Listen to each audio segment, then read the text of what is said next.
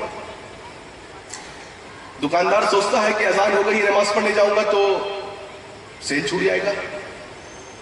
وہ سوچتا ہے کہ اگر میں نماز پڑھوں گا تو لوگ مجھے کہیں گے کہ ارے، جوان لڑکا سوچتا ہے نماز پڑھیں گے تو کہیں گے ارے ابھی تم بوڑھے ہو گئے. آج دنیا کی محبت اس کے اندر پیوست ہے، دنیا کی محبت. ہم نماز پڑھتے ہیں، نماز میں کہتے ہیں صراط الذین انعمت علیہم غیر المغضوب علیہم ولا الضالین، اے اللہ ہمیں ان کے راستے پہ چلا جن کو تو نے انعام یافتہ کیا، ان کے راستے سے بچا جو گمراہ ہو گئے، جن پہ تیرا غضب نازل ہوا. ہم ڈیلی پڑھتے ہیں. کون گمراہ ہوئے تھے؟ نصرانی، کرسچن. کن پہ اللہ کا غضب نازل ہوا؟ یہودی، جیوز. عجیب بات ہے، ہم ڈیلی یہ کہہ رہے ہیں اے اللہ ہمیں نصرانیوں اور یہودیوں کے طریقے سے بچا. ہم زبان سے صرف کہہ رہے ہیں لیکن عملی ہم عمل نہیں کرتے. یہی پرابلم ہے آج. پہناوا ان کے طریقے کا، زندگی لائف سٹائل ان کے طریقے کا، شادی بیاہ میں رسم و رواج ان کے طریقے کا. زندگی کا کوئی گوشہ ایسا نہیں ہے جس میں ہم یہودیوں اور نصرانیوں کی اتباع نہ کرتے. پھر بھی ہم یہ کہہ رہے ہیں نماز میں اے اللہ ہمیں ان کے راستے سے بچا. ایجوکیشن ان کے طریقے کی چاہیے، چہرہ ان کے طریقے کا ہونا چاہیے، پہناوا ان کے طریقے کا ہونا چاہیے. پھر بھی یہ کہہ رہے ہیں اے اللہ ہمیں ان کے راستے سے بچا. کیسے ہو گئی؟ آج وہ بیماری ہمارے اندر آ گئی جس بیماری کے بعد ذکر اللہ کے نبی صلی اللہ علیہ وسلم نے کیا. لہذا امت آج زوال کے راستے پہ چل رہی ہے اور رسوائی، ذلت اور رسوائی کو جھیل رہی ہے. دوسرا، اللہ سبحانہ و تعالیٰ نے مسلمانوں کو، اب مسلمان ممالک کو عظیم نعمتوں سے نوازا تھا. کیونکہ اللہ کے نبی صلی اللہ علیہ وسلم نے کیا تصبیح دی امت کو؟ ایک پیالے سے، جس پیالے میں لذیذ کھانا ہے اور کفار اور مشرک اس لذیذ کھانے پر ٹوٹ پڑنے والے ہیں. اللہ سبحانہ و تعالیٰ نے کئی مسلم ممالک کو نعمتوں سے نوازا. آپ دیکھیں عراق میں یو ایس والوں نے بومبنگ کی. کیا بول کے بومبنگ کی؟ WMD، weapon of mass destruction. انہوں نے کہا کہ عراق میں ایسے ہتھیار ہیں جو انسانیت کے لیے تباہ کرنے کے لیے کافی ہے، لہٰذا ہم ان ہتھیار کے لیے کوشش کر رہے ہیں. دراصل وہ ہتھیار نہیں تھا بلکہ وہ سیکریٹ بات تھی. کیا آپ کو پتا ہے کس لیے اٹیک کیا انہوں نے؟ تیل کے لیے. اللہ نے ایسے ممالک کو نوازا، ایسے ملکوں کو اللہ نے نوازا تھا تیل کے لیے. اب بولا کیا انہوں نے؟ Weapon of mass destruction. اللہ کے نبی نے تصویر دی امت کو کس طریقے سے کہ امت جب حب الدنیا و کراہت الموت میں آ جائے گی، اس بیماری میں مبتلا ہو جائے گی، تو آپ جانتے کیا ہوگا؟ ملکی سطح پر یا انٹرنیشنل لیول پر مسلمانوں کی کوئی پوچھ نہیں ہوگی. آج دیکھیں وہی ہو رہا ہے. اللہ کے نبی نے کیا فرمایا کہ تم سیلاب میں جو پانی ہوتا ہے، پانی میں جو کچڑا ہوتا ہے، اس طریقے کے ہو جاؤ گے. آپ غور کریے، جب پانی بہتا ہے سیلاب میں اور اس میں جو کچڑا ہوتا ہے، اگر پانی کو آپ روک دیں، ٹھہرا دیں، تو کچڑا بھی ٹھہر جاتا ہے. اگر وہ پانی دائیں طرف جاتا ہے تو کچڑا بھی اس کے ساتھ دائیں طرف میں جاتا ہے. اگر وہ بائیں طرف جاتا ہے تو وہ کچڑا بھی اس کے ساتھ بائیں طرف جاتا ہے. مطلب اس کچرے کی کوئی اختیار نہیں ہوتی ہے. اسی طریقے سے آج امت کے پاس، مسلمانوں کے پاس کوئی اختیار نہیں ہے. آپ کے پاس آپ کو کہا جائے گا گوشت کھانے پر آپ کو مار دیا جائے گا، تو آپ کے پاس کوئی اختیار ہے؟ کوئی اختیار نہیں آپ کے پاس. آپ کیا کر سکتے ہیں؟ آپ کچھ نہیں کر سکتے. کوئی اختیار نہیں ہوگا. اس کچرے کی مانند تم ہو جاؤ گے جو پانی پر بہتا ہے. پانی جدھر بہتا ہے وہ کچرا ادھر جاتا ہے. یہ کفار جو کہیں گے تم کو وہ کرنا ہوگا. اب وہ کر رہا ہے مسلمان. آپ دیکھیے ایک بیف کے ریومر پر، صرف ریومر پر یوپی میں ایک آدمی کو مار دیا جاتا ہے. کوئی آدمی لے جا رہا ہے کچھ، اس کو پکڑ کے پیٹ دیا جاتا ہے. کیوں؟ سبب کیا ہے؟ جب رب ہمارا، دین ہمارا حق ہے، سب کچھ ہے، پھر ہم پر یہ ذلت و رسوائی کیوں؟ کیوں؟ حب الدنیا و کراہۃ الموت، دنیا کی محبت. دنیا ہی کی تو محبت ہے جو ہر چیز سے روک رہی ہے. دنیا کی ہی محبت ہے نا جو مسلمانوں کو سود لینے پر آمادہ کر رہی ہے. کیوں؟ اگر سود نہیں لیں گے تو گھر کیسے بنے گا؟ اگر سود نہیں لیں گے تو بڑی فیکٹری کیسے ڈالی جائے گی؟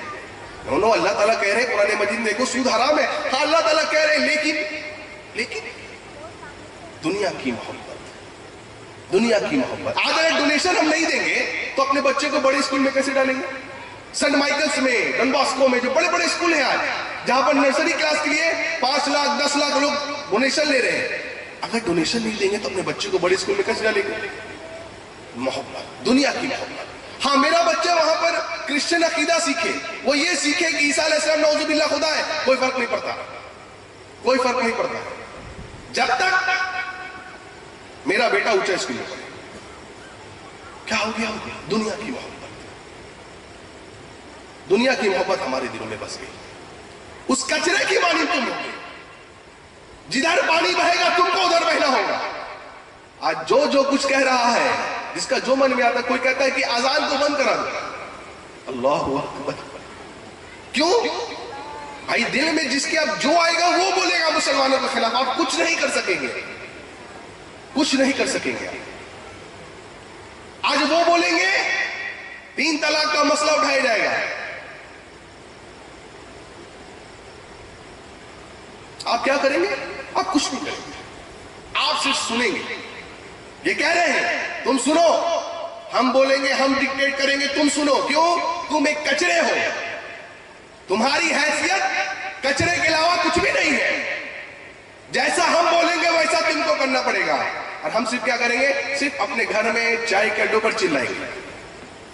نہیں، ہم کو یہ سوچنا ہے ہم اس زوال سے نکلیں گے کیسے، اس پستی سے ہم نکلیں گے کیسے، کیا طریقہ ہو. عجیب بات. اللہ اکبر.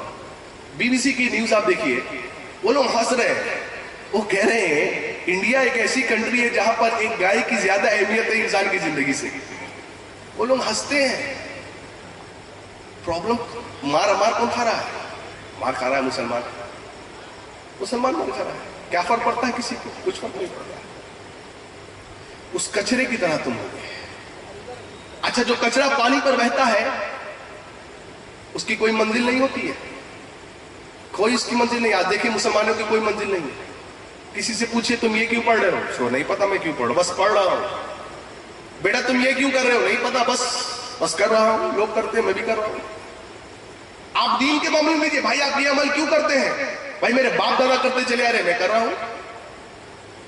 بھائی یہ عمل قرآن حدیث سے ثابت نہیں ہے. نہیں، اس سے کیا ہوا؟ ہمارے باپ دادا کرتے تھے، غلط ہے کیا؟ کوئی منزل نہیں ہے. کیوں؟ اختیار کچھ نہیں ہے آپ کے پاس.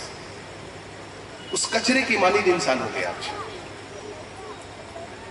اس حدیث سے ہمیں یہ بات پتا چلی ہے کہ امت کبھی بھی تعداد پر نہیں عروج پا سکتی. آپ دیکھیے جنگی حنین کے موقع پہ کیا ہوا. مسلمان کثیر تعداد میں 12,000 کی تعداد میں، اور جنگ بدر میں 313، اور جنگ حنین میں 12,000. فرق کیا ہے دونوں جنگ میں؟ دونوں جنگ مسلمان جیتے تھے، لیکن دونوں جنگوں میں ظاہری اعتبار سے بہت فرق ہے. کیوں؟ اللہ کے نبی صلی اللہ علیہ وسلم نے کیا فرمایا؟ صحابہ نے جب سوال کیا اللہ کے رسول کیا ہم تعداد میں کم ہوں گے کیا اس وقت جب یہ لوگ ہم پر ٹوٹ پڑیں گے؟ آپ نے فرمایا بل انتم یومئذ کثیر. نہیں، تم تعداد میں زیادہ ہوگے. اور آج ٹائمز آف انڈیا کی رپورٹ کے مطابق دنیا میں ہر چوتھا آدمی ایک مسلمان ہے. تعداد میں ہم زیادہ، ایسا نہیں کہ ہمارے مال بھی نہیں، الحمدللہ مال بھی ہمارے پاس آتا ہے. ہاں دین کے کام پہ مال نہیں نکلے گا. اپنے بچے کو بگ بازار لے جانا ہے، فیشن شاپنگ کرانا ہے، کسی بڑے ریسٹورنٹ میں کھلانا ہے، اچھی بات الحمدللہ اللہ نے آپ کو دیا، کھلائیے، کوئی پرابلم نہیں ہے. 5,000 10,000 not an issue at all. ہاں لیکن اگر دین کے معاملے میں کہا جائے گا تو بولیں گے بھائی سوچنا پڑے گا. 50 روپیہ اور 100 روپیہ بھی بہت کراہیت سے نکلے گا، کیوں دین کی بات ہے. لیکن اگر اپنا یہ پانا ہے الحمدللہ. مولوی صاحب ہے تو مولوی صاحب کے لیے کیا ہے؟ مولوی صاحب کے لیے تو کچھ بھی چلتا ہے. اللہ اکبر. علامہ ابن قیم کہتے تھے رحمۃ اللہ علیہ، کہتے تھے دین دو راستوں سے آیا ہے، ایک مسجد سے اور ایک مسجد والے سے. جب انسان کو دونوں میں سے کسی ایک سے نفرت ہو جاتی ہے، مسجد سے یا مسجد والے سے، دونوں میں سے کسی ایک سے نفرت ہو جاتی ہے، اس کا آدھا دین صاف ہو جاتا ہے. اور جب دونوں سے نفرت ہو جاتی ہے تو اس کا پورا دین صاف ہو جاتا ہے. آج دیکھیں وہی ہوتا ہے، وہی ہے نا. کیوں؟ محبت دنیا کی، بس موت سے کرا. آپ نے کبھی سوچا ہے کہ ہم میں سے آج کوئی رات میں سوئے اور اس کو یہ اندازہ لگے، اندیشہ لگے کہ ہو سکتا ہے آج میری موت ہو جائے، کیا تیاری ہے میری آپ کی؟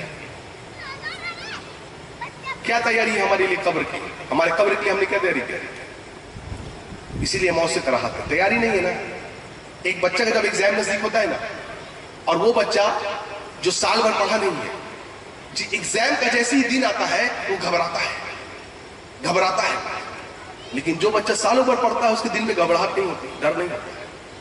وہی حال ہمارا ہے. موت سے کراہت کیوں ہے؟ تیاری نہیں ہے موت کے لیے. جو ہمیشہ کی زندگی ہے اس کے لیے تیاری نہیں ہے. جو 50-60 سال کی زندگی ہے اس کے لیے بھرپور تیاری ہے.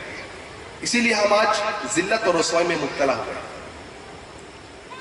کچرے کی مانند ہو گئے. تو حنین اور اس میں فرق کیا ہے؟ بل انتم یومئذ کثیر، تم کثیر تعداد میں ہو. اب صحابہ آپس میں مشورہ کر رہے ہیں. کیا کہہ رہے ہیں آج ہم انشاءاللہ تعداد کی قلت میں نہیں ہاریں گے، ہے نا. آج تو ہم کثیر تعداد میں ہیں. اللہ تعالیٰ کو یہ جملہ ان کا پسند نہیں آیا. اللہ تعالیٰ نے آیت پڑھی سورہ توبہ آیت نمبر 25 میں کہ جو یہ لوگ کہہ رہے ہیں کہ ہم یہ ان کو فخر ہوا اپنی تعداد پر، یہ وہ بات کو بھول گئے کہ اللہ نے کبھی تعداد پر انسان کو عروج اور ترقی نہیں دی ہے یا کامیابی نہیں دی ہے، بلکہ اللہ نے کامیابی دی ہے عقیدے اور ایمان پر. اللہ. اس لیے میرے بھائیوں، اس پستی سے، اس زوال سے نکلنے کا طریقہ کیا ہے؟ جس طریقے سے 1400 سال پہلے صحابہ اکرام نے جو طریقہ اپنایا، اس طریقے کو اگر ہم اپنائیں گے تو ہی ہم اس ذلت سے، اس پستی سے نکل سکتے ہیں. ادروائز آپ کے خلاف کچھ بھی بولا جائے گا، کوئی بولنے کا اذان بند کرو.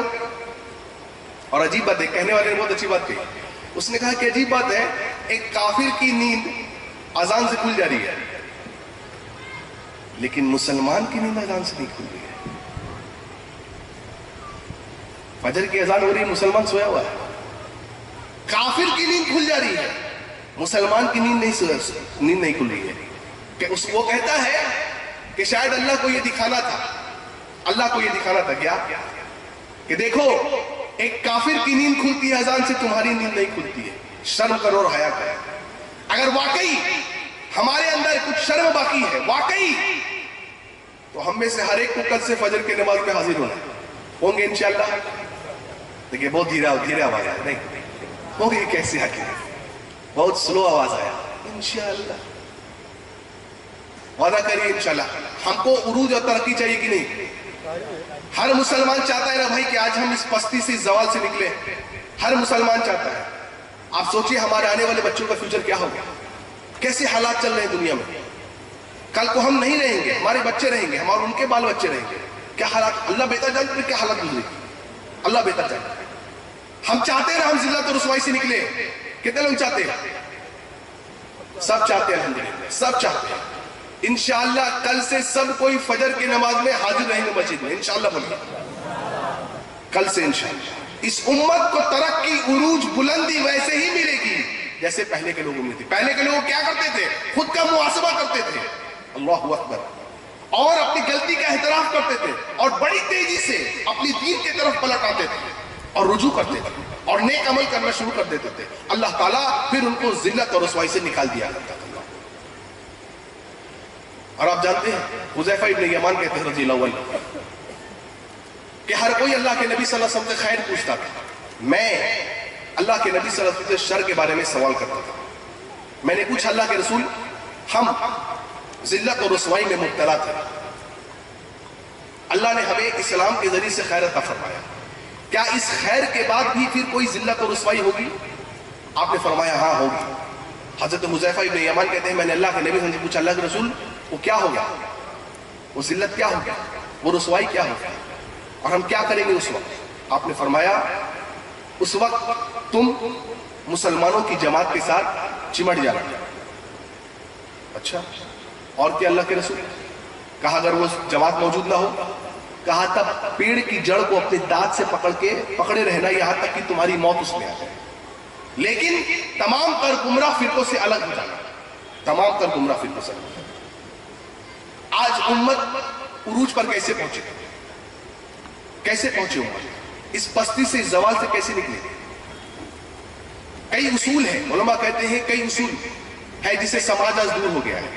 اگر ان چند اصولوں کو سماج آج پھر اپنا لے تو انشاءاللہ امت پھر آج عروج و ترقی اور بلندی پہ رہے گی.